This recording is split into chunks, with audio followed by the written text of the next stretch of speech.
We're Cassie. And Emily. And this is Book Butts and Chill, a podcast where we talk about books, movies, and pop culture the way that you actually experience them. This show is for type B readers, people who love stories but don't want the pressure, perfection, or the participation trophies. Hit follow, grab a drink, and let's talk about it. Today, we are joined by best-selling author Nisha J. Tuli, the writer behind the BookTok favorite Artefacts of Ouranos series, including Trial of the Sun Queen, as well as contemporary romance and an exciting upcoming dystopian romance. We are talking everything Artefacts of Ouranos, Lore's iconic attitude, the slow burn that nearly took us out, the villains that we somehow ended up understanding, and how this entire world came to life. And then don't you worry, we are getting into Stormbreaker, new world, new chaos, TV adaptation news, and everything she can tell us about what's coming next. So if you love romantasy, enemies to lovers, trials, morally gray love interests, and strong heroines, this is a really fun conversation. So get cozy, get comfy, and let's get into it. Nisha, welcome. We are so excited you are here. And to speak on behalf of our audience that is feral over all of your books, thank you for joining us. Thank you for having me. Thank you. Well, we would love to pass it over to you to do a quick introduction. Hi, I'm Nisha. I don't know what else to say that you already covered off everything so well. Yeah. we love Nisha. We should have just made t-shirts for this interview. Yeah. At this point. Yeah, that would have been good. Where are you located at, Nisha? I live in Winnipeg in Canada. It's still pretty cold here, and I'm ready for the snow to go, but we still got a few weeks left. I'm actually going on vacation on Sunday. We're going to Europe with my family for a couple of weeks, so I'm looking forward to some nicer weather. Take a true break from writing when you go on these trips, or is it like an inspo trip? Yeah, I think I'll take my laptop. I'm drafting something new, so if I feel like it, it's a long. I write really well on planes. It's a long plane flight. Like I might take advantage of it. I don't know. We'll see. No pressure. If I'm gonna bring my laptop. If I feel like it, I will. But I'm not gonna make myself do anything. Yeah, that's fair. Honestly, I think especially in Europe, it's probably more just like, let's look around, enjoy, have fun, and then the inspiration will just come in from there. By the pool, we're staying sort of beachside in Greece, so sometimes it's just nice to relax, and we'll see. If I were in editing mode, no, but when I'm drafting, I think it'll be good. Yeah, it might be good. Fair. Well, we are so excited to have you here. We would love to start out with a quick, what we call a vibe check, which is just rapid fire questions for our audience members to get to know a little bit more about you. So we will start with, if you have one word to describe the Artefacts of Ouranos series, what would that be? One word. Oh God, that's a hard question. I know we're rapid fire. Hardest question to start. Yeah, I'm not being very rapid here. Fair. I don't know. Fast-paced. Hyphenated word. Ooh, I like that. Oh, nice. That's a good roundabout. Out of all of your characters you've written, do you have a character that you trust the most, that you would trust with your own life? Ooh, I think Gabriel. Yeah. Oh, I love that. Honestly, same. On the surface, you think no, but then once you get to know him, yeah. Agreed. He was a sleeper favorite for me, by the way. I know. I feel like after here. book 1, you either loved him or hated him. Totally. But then I was like, by the time you get to book 3, if you don't love him by the end of that book, I don't know, you're dead inside. Truly. And then if you're not crying over him and so many of the things that he went through by the end of the series, you need to go to therapy. Yeah. Next one, are you a plotter, like a pre-plotter, or do you kind of just write based on vibes and see where you go?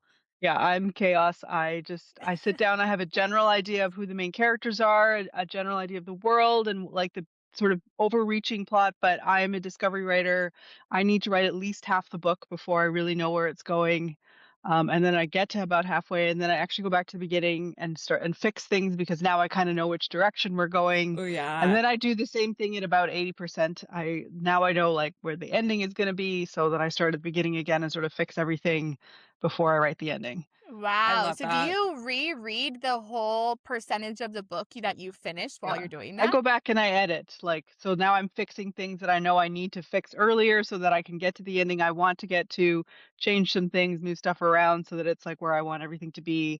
So that by the time I get back through, it's sort of like I've gone through it a few times. So by the time I get to the end, it's like a finished draft that I Wow. can then now go back and then go through one more time. And then at that point, I'm usually ready for someone to look at it. Wow. Yeah. By the Are you time that these books hit our hands, how many times have you gone from front to back in your own book? I mean, I think it's gotten less over the last few years, and every book is a little bit different too, so some is more than others, but I mean, at least 6 times, I would say, at least, probably. Wow. Wow. Wow. I mean, I'm sure at that point you either really love and are obsessed with the story or you're like, I need a break from this. Well, by the time you get to, like, proofreading and past pages, usually you hate the book by Yeah. then, which is when everyone's like, "Okay, I know it's done because Yeah. I can't look at this anymore." Yep. Yep. The And second you're in a then toxic relationship, yeah, that's when that's you know it. it's in a good spot. Yeah. Yeah. Yeah, I mean, my first book, like, it was way more, but now as I've gotten more comfortable with what I'm doing and I feel like the process has gotten better for me, it has reduced a little bit. And then I could tweak until the end of time. Like, so at some point Yeah. I have to just be like, okay, it's fine. Yeah. Like you changing this sentence a tiny bit is not gonna make a massive big difference in the grand scheme of things. Like So fair. So fair. Hey, Well, if you weren't a writer, what would you be doing? Um, well, I worked in marketing before I started writing full time. I would oh, probably still be wow. doing that. I worked for the tourism board here, which is actually what inspired the Too Cold for Comfort, the book. Yeah, and it was sort of inspired a little bit by that because I got to travel at most for that job, and yeah, so I'd probably still be working in marketing of some kind. Well, is there a book, I think particularly in the last handful of years, as you've talked about romantasy becoming a very established genre, I would love to understand if there's a book that you recommend to literally anyone and everyone. My recommendation for everyone that has to read is The Hurricane Wars. If you haven't read it yet, Ooh. um it's a romantasy, like true enemies to lovers, Oh, amazing world building. I love her writing. I'm obsessed with those books. I mean, the first two are out, yeah. and the third one is coming soon. Um, Okay. We I need to love add those that books. to our TBR. Oh Stat. yeah, you will love them. Ooh, I have definitely seen this cover and I think it's already on Yeah, my list. yeah, So I'm fairly gonna, popular. Yeah, it's getting bumped up yeah, immediately and now. Thea's also super sweet too, so that helps. Hey, it is time, Nisha. I have been patiently waiting since we knew we were going to get to talk to you to talk about the artifacts of Ouranos. And All right, we hit do want me. to say there's going to be some light spoilers. We're going to try to keep it spoiler free because we believe everybody out there needs to read these books, so we don't want to spoil it for them. So we'll try to keep it spoiler free, but feel free to talk around whatever questions you want to. Okay, you can We bleep me have out. we have to start with the most iconic first line in Where it all history. We started. believe that bitch stole my soap. Where did that line come from? Was it always the first line? What part of the process did it jump into? It was always the first line. I don't know. I love that. I was starting the book and I wanted the prison setting. The two books that sort of inspired that was The Savage Lands. She had been in a prison, and The Prison Healer I had been reading, and I Mm. liked that opening with the prison setting. And I was like, well, something she needs to be mad for some reason. Like, what might I want her to be mad for some reason. She needs to like get herself into trouble because I wanted her to get thrown into the pit there. And like, what maybe had someone stolen from her? I don't know. That bitch took my soul. And like, I just wanted a very memorable opening line that would like set the tone for for her whole character, which I think it Yeah. did. And the whole book really, like, I think it set the tone. And I don't know, it just came to me, and I was like, "Yep, this works." And everyone who read it was like, "Oh my god, this is the best line ever." I'm like, It's "Okay." brilliant. I remember reading it and being like, I'm going to be obsessed with this character. Like, I Yeah. instantly sold. And I feel like that with lore, she has this very specific, ferocious voice, obviously from page one, which we love. Did you put any of yourself into her as you were thinking about how you would develop her as a character? Or how much of her personality was kind of fully formed as you sat down to write her? Yeah, I mean, I think every FMC, right, has a little bit of me in them. Like, I think that's sort of hard not to have that happen. But Sure. um yeah, I don't know. I wanted her to be a little bit like unhinged, but like and have a place to grow into, which I think like is one of the best parts about the series is like really watching her come from this horrible background she had, like never really having the chance to grow up in a Right. normal situation. I mean, she was a kid when she was like taken and she didn't get to have a normal childhood. So like she's just reacting to this horrible environment she's grown up in. And so like very, very quickly has to like grow up in a lot of ways when she gets out. And Right. yeah, I don't know. I think it just, and then like, I kind of always like a heroine who's a little bit, I don't know, a little bit over everything, Yeah. just like a little bit, a Like, I little Me bit love too a too. much. heroine that doesn't care what other people think. Like, she's just like, Yeah, "This Yeah. is who I I am." know. Like, She's more of who I wish I could be sometimes, where you Yep. just like really don't give a crap what anybody thinks, and it's like, Yep. yeah, Totally. you I know? mean, I think all of us truly like Yeah, I think I know only a handful of people, women in my life that are truly able to march to the beat of their own drum and just be like, I yeah. actually And I think don't you have to care. teach yourself, right? Like we're Totally. so taught the opposite of like to Yeah. care about what everyone thinks. You have to really train yourself not to care as much. So, Yeah. Yeah. yeah. Absolutely. She's the best. Did she? Laura was a great confidence booster. I felt like I could really take on the world after I Yeah. read these Yeah. books. Absolutely. Did she surprise you at all as you were writing and developing her throughout the series? I mean, a little bit here and there, but I felt like I really knew her from the beginning. Like I think I really understood her and what she was gonna go through, and all of her reactions were, like, to me, felt what I natural to her. Like, I know Yeah. there's like, in book 2, when she's, like, really trying to reconcile the feelings she has for Nadir and, like, Yeah. what to and I know some people were annoyed that she pushes him away, but, like, I wouldn't have felt right to me if she hadn't pushed him away at that moment. Right. Like, she wasn't ready yet. She had, like, to all this kinda trauma to deal with Right. first. So, yeah, I don't know. I don't know if she surprised me, but I think, yeah, I think we understood each other Yeah. pretty early on. Yeah. Another thing that was all over the internet about these books, Nisha, and I don't know, I'm assuming you knew this, but a lot of people are calling Trial of the Sun Queen like the Bachelor of Romantasy. Have you heard people say that? Yeah, I mean, I think I even have that on I had that in my blurb for a long time, like Yeah. Oh, nice. The Bachelor meets the Hunger Games, Yep. basically, like the romance version of the Hunger Games.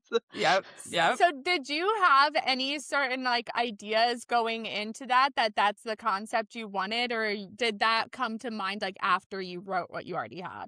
Yeah, so like sort of when I sat down to write, I knew I wanted some kind of competition for a king's hand. I knew that I wanted some kind of like, yeah, trial of some kind.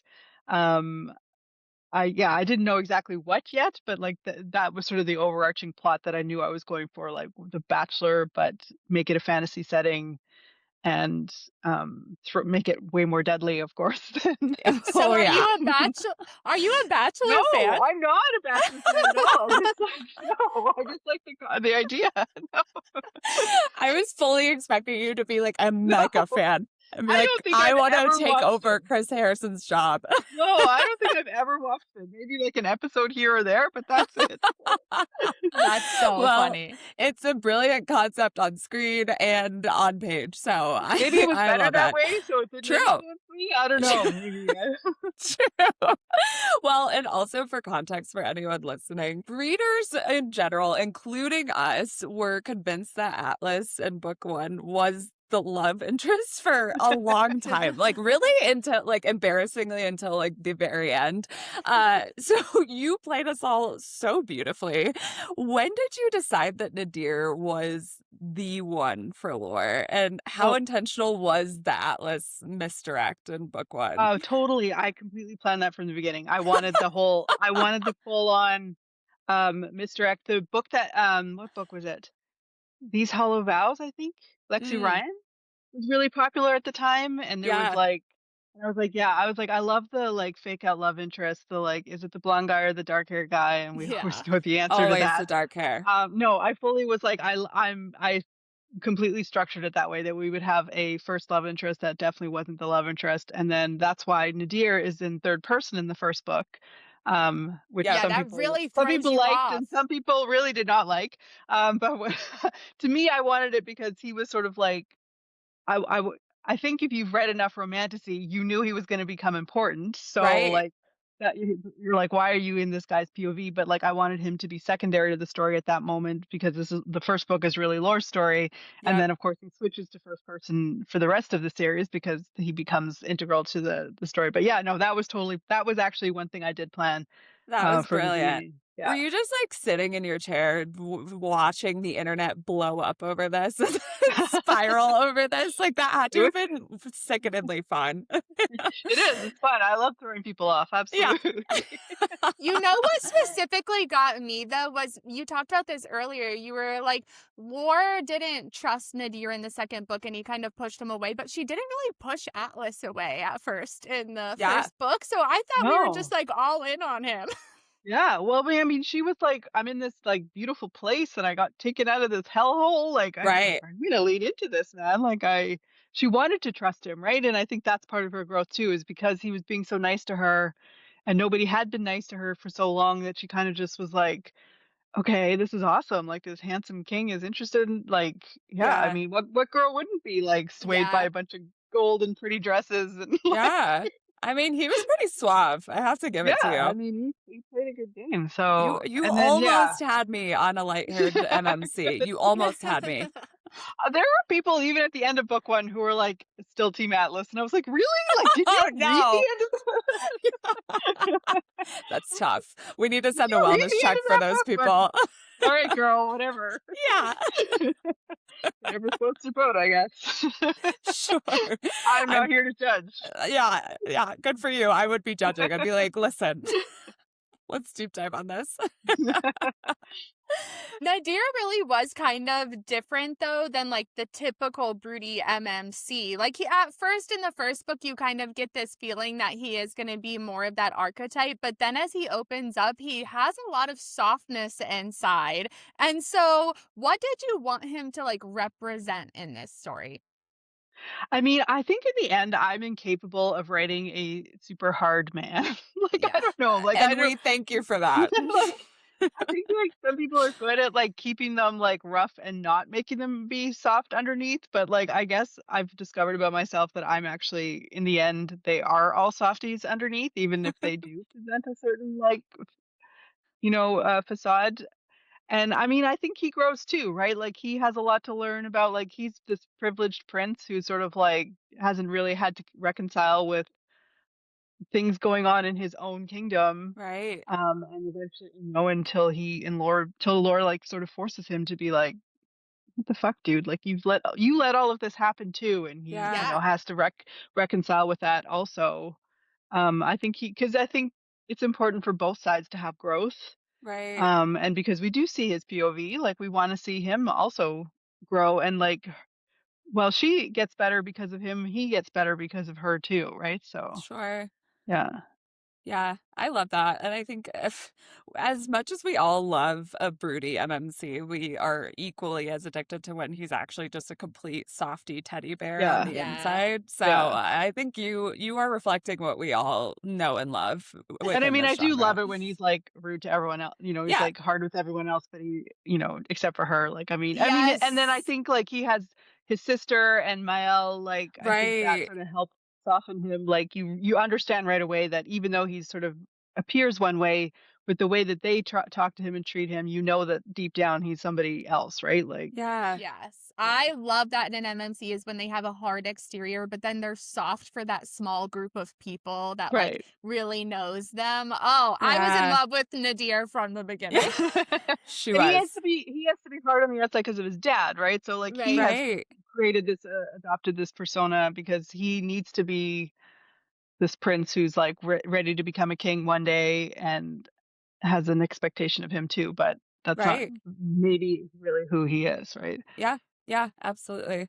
And something that I was equally as obsessed with Nadir and Lore, was that they are both people of color and brown people like myself. And I don't often get that in this genre, really We don't ever, to get it be very honest. much. Nope. Yeah, kind of ever. And so Anywhere, yeah. yeah. And so I would love to understand from you also as a brown author in the space, which again, don't get a lot of that either.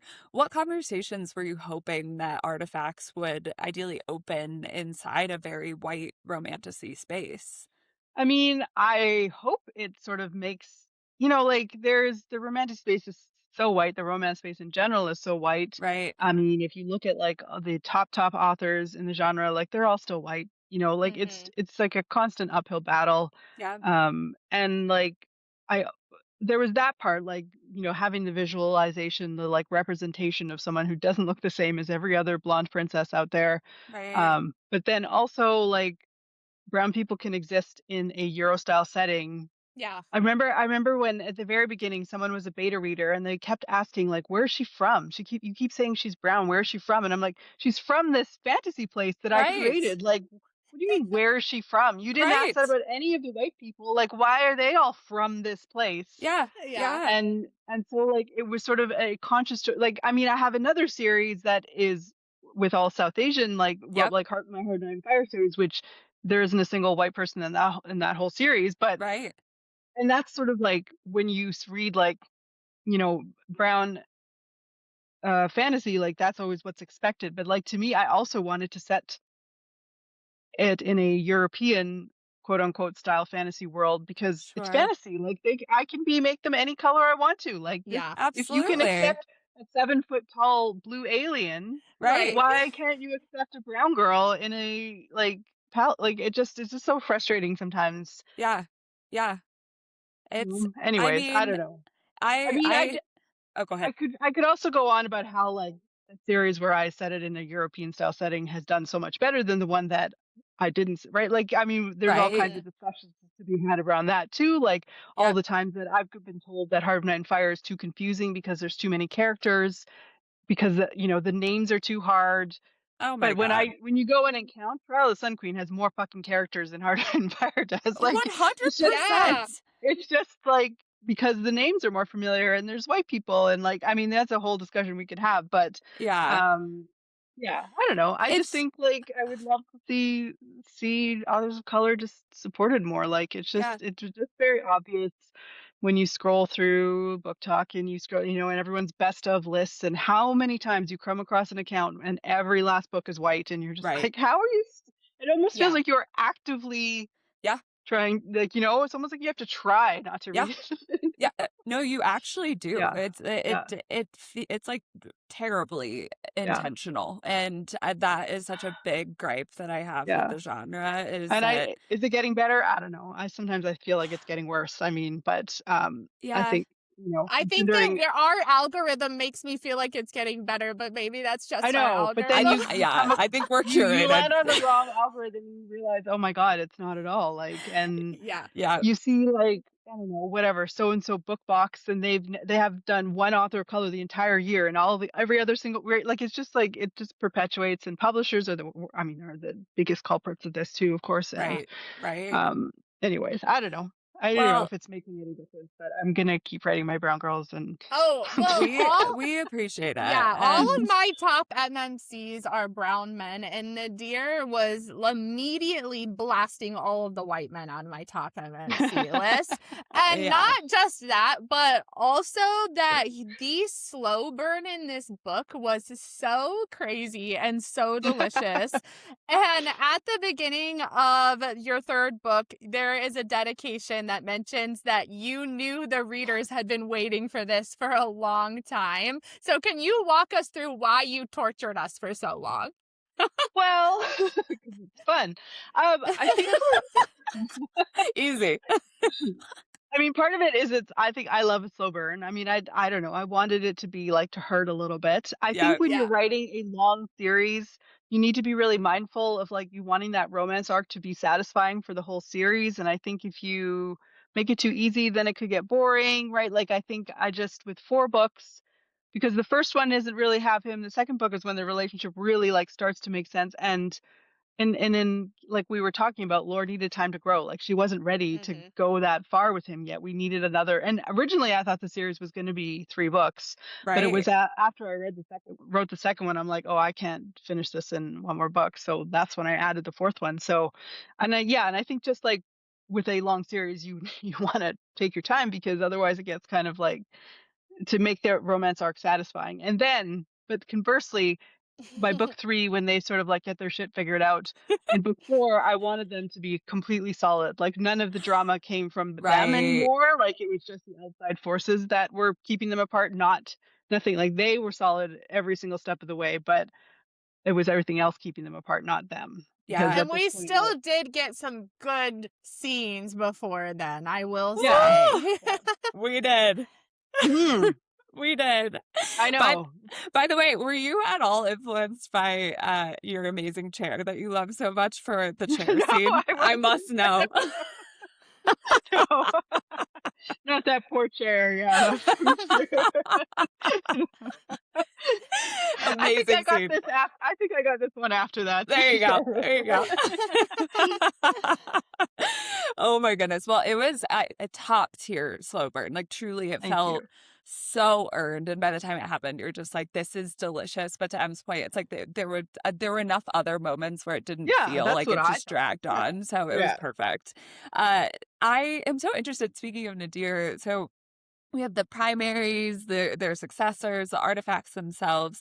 The power system in this entire world is so unique and so gripping. I would love it if you could walk us through the origin of that magic system. I think I read that you mentioned that Ouranos is a word that means the sky, and so that is where some of the elemental magic came from. But where did the concept of the primaries and their kind of regional powers come from as well?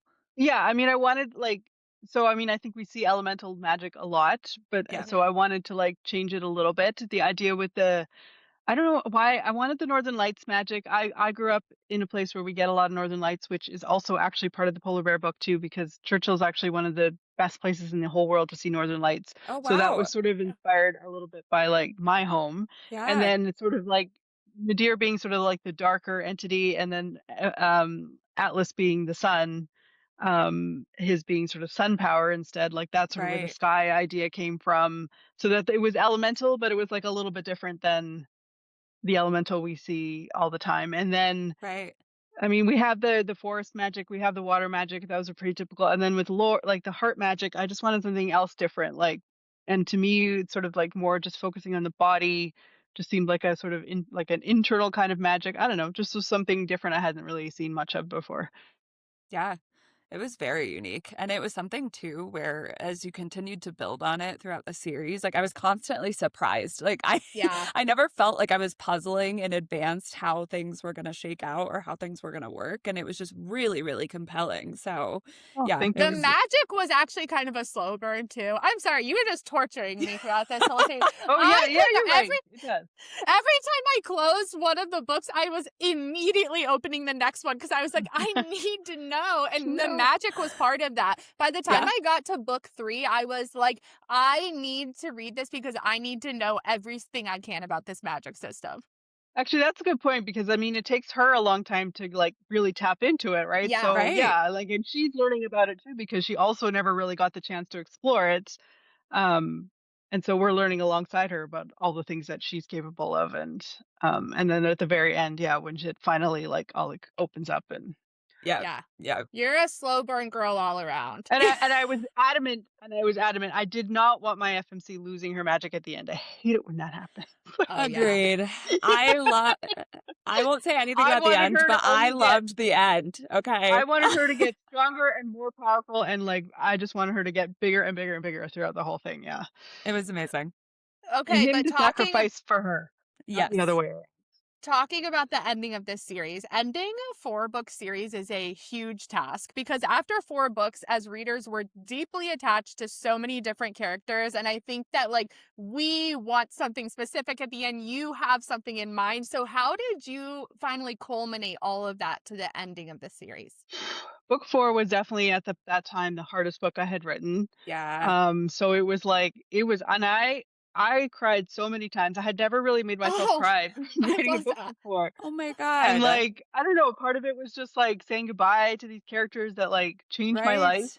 And, like, the scene where, her and Tristan and Willow all go into Heart together, I Yeah. Yeah. even now, every time I see it, I start crying. Like, I've read it 100 times, and I still get emotional about it. Oh my gosh, Yeah. I have Um chills. I know, same. I'm like trying to not cry right now. And the other moment is when they're riding the ice hounds and they, like, burst out of the mountain, like, I don't know, Yeah. I Mm, just pictured in my head, and I see them racing across with the lights in the sky and the snow, and I don't know, like, that one gets me every time too, but, yeah. I don't know, it took a lot of iterations. I had to do like, I'm not a plotter, but this one I actually had to stop at one point and, like, start mapping every single thing out because I was like, Mm. "This has to come in here, I need to close off this, I need to finish Right. this," like, and just sort of yeah, closing off all of those threads that I started in the other books and making it all come together. And because I'm I'm not a plotter, um, some of the thing I was like, "Oh god, I don't know how I haven't actually screwed myself over with this somehow." But actually a thing that I wrote in book 2 that I never intended to do anything with ends up becoming the whole catalyst for the ending, that I didn't plan. And I was like, "Oh, this was really smart of me." Wow. Accidentally brilliant. Like Just a happy mistake. when they're talking Laura and Nadir are talking, this is a bit of a spoiler, so don't listen if you don't want to, but, when Nadir talks about his dad having the affair with the woman and her leaving and her Yeah. and disappearing, I didn't Right. intend to do anything with her, but as you know from book 4, she ends up becoming this huge catalyst for the end of it, and I did Yeah. not plan that originally, but I just was like, "Wait a minute." I was like, "What is his real reason for being such a bastard?" And I was like, Yeah. "Wait a minute." Yeah. Like, I That wonder yeah. is if that brilliant. yeah, I feel like that just speaks to, like, how entranced and, like, ingrained you were in your own story, which I I guess so. love. I think it's just, Totally. Yeah. like, from reading a lot of books and understanding, like, how stories like, I mean, and sometimes I do just put things into books earlier with the Right. idea that maybe I'll use it or maybe I won't, right? Like, I do that consciously, and, like, I think anyone reading it wouldn't know that I did that on that, but when I go back and I do use it, then it looks like I was really smart, and that's my goal. Well, you are, first off. But Just second, to trick everyone. I think it's a huge mark of an incredible writer where you can get so deep into your characters like that, even Mhm. the bad ones, right? Where you are writing Ryan and he is the worst. And you're still able to kind of see very early on of like, no, he has to have a reason for Yeah. that. There has to be this backstory. There has to be like he He can't just needed it, yeah. be all bad. And that's just it's so impressive to be able to write with that kind of foresight, even not even knowing it, I because know, I again, was it's like, like you're "Oh." just I was deep just enough in like, your "This works characters. perfectly." I was so Yeah. happy that I discovered it. It's like, It's thank God. And, amazing. like, I love writing a complicated villain that is, Yeah. because you always hear that, like, every villain is sort of a hero in his own mind. Yep. Mhm. And I love that sort of because even at the ending, like, we don't forgive him for everything he did, but we sort of understand Right. why he did it. And even Nadir gets a moment to be like, "Oh, okay, like, Right. I don't forgive him, but at least I got to, like, sort of see a different side of him at the very end." Like, Yeah, yeah. I was actually tearing up at that moment, just so you know. yeah, So that you was got me okay, good, in good. multiple moments. Dear to me. You speaking of the series in general, you've been really open about the fact that the series has sold over 1 million copies, which is not Mhm. a shock. It's a global bestseller, and it hasn't, for whatever reason, landed on the New York Times bestseller list. Like, what Hasn't in landed on any list. on any list? What in the Well, hell is it that? did list in Germany. It has listed in Germany. It even hit number 1 on the Spiegel bestseller list, but, Oh, I guess not in thank the you, US. Germany. Uh, Yeah, I know. The Germans love me apparently, but, yeah. thank you, Germany. Yes. I don't know because, I mean, the USA Today list, I mean, I'll say this frankly, has become an absolute joke. Everyone suspects it's just AI doing it. Like, it's not a Mhm. real list Mm, anymore, and, yeah, they fired the person that used to do it, and I don't know, and I mean, ultimately, I don't know what it is. I mean, it's a little bit of racism probably. It's a little bit sure. of, like Yeah. yeah, Yeah. I Well, don't know. I know you mentioned in the publishing industry there's still just a lot of messiness there. And Yeah, so I'm sure that's a part of it. But yeah. I've just appreciated the way that you've spoken out about that openly because I think probably a lot of authors shy away from these difficult topics. So Well, and it's I just like a reminder that ultimately that doesn't mean anything, right? Like, right. you can sell a ton of books, and just because you didn't get this, like, lots of books hit the New York Times list once or twice, and then you never hear about them, right? Like they sell a Yep. few 100%. copies that first week, and then that's it. So like it's sort of a useless metric in the grand scheme. But as I joke to people, I'm like, I still want it, damn it. It still feels good to be validated Right, by exactly. someone I want to Yeah. be else. able to I want to be able to write it on my cover, and like when I sign my blurbs, I can be like, I want to be able to do that. That's fair. That is fair. Yeah. Well, I can tell you my offline conspiracy theories have about bestseller lists when I'm not live. Oh, yeah. I mean, a lot of just like all of publishing, a lot of it's just smoke and mirrors, yeah. like Yeah. Yeah. Yeah. 100%.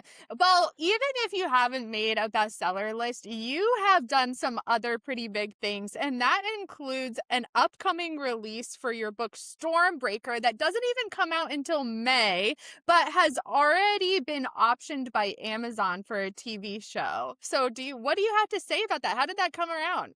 Yeah, that was crazy. I mean, that was all my publisher. I mean, they are really active with seeking out film and TV rights for their Mm. books.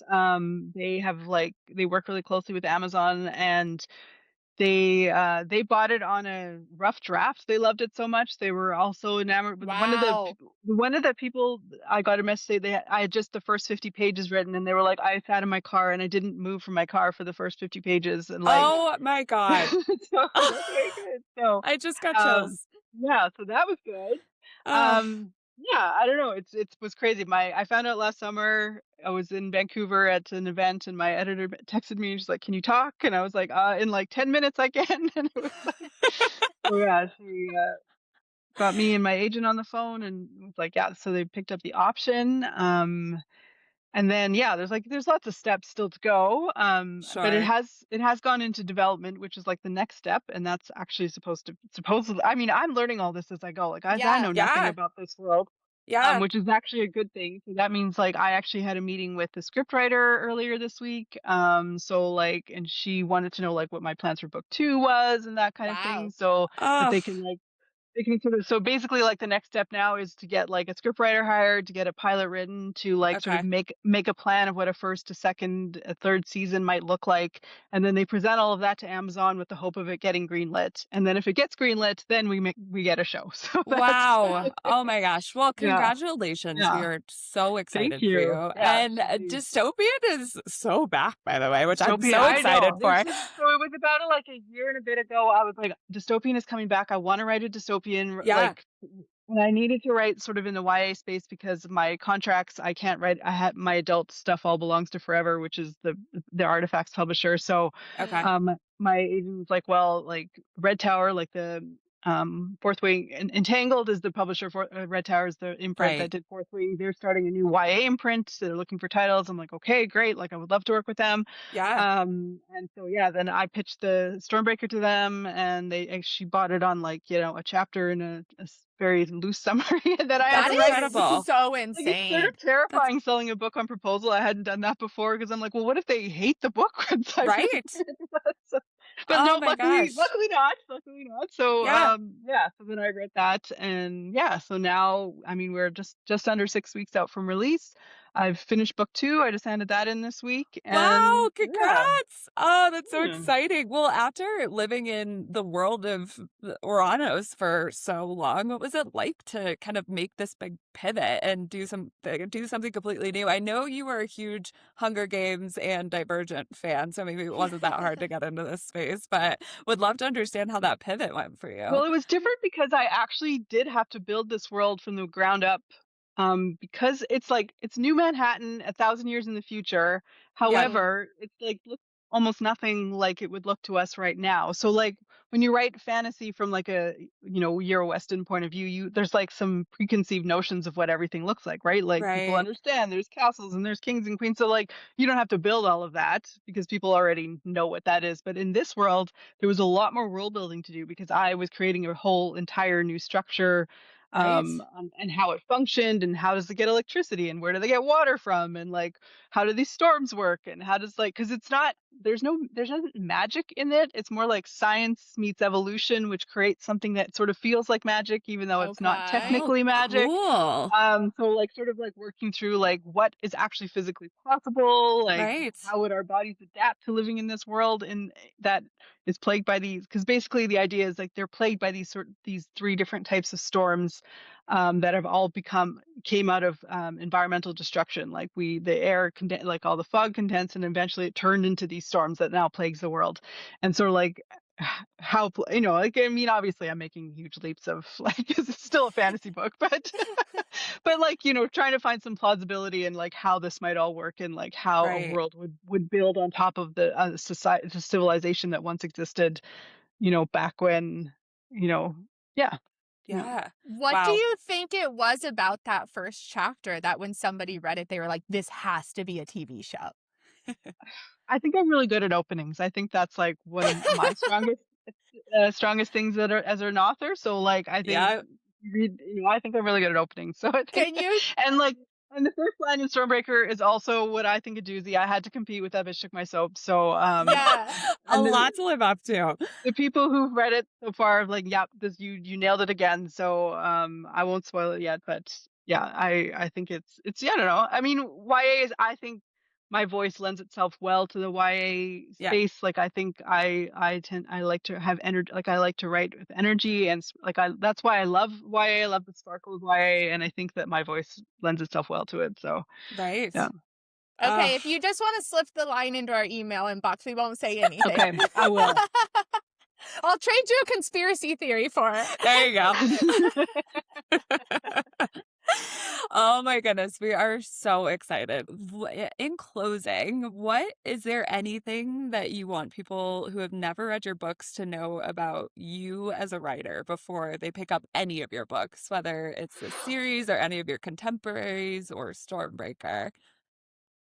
Oh man, that's a hard question. I guess I want you to know that I put my heart and soul into every book that I write, that I love getting to know my characters. I like to keep the pacing up. I like to keep things moving. I like to explore language, emotion, feeling, and my books are always very diverse. I try to make them that way. hmm And I don't know, I like to think they're pretty fun most of the time. They And are. she will take you out with a cliffhanger And I love a good cliffhanger. in the I best like way Right. possible.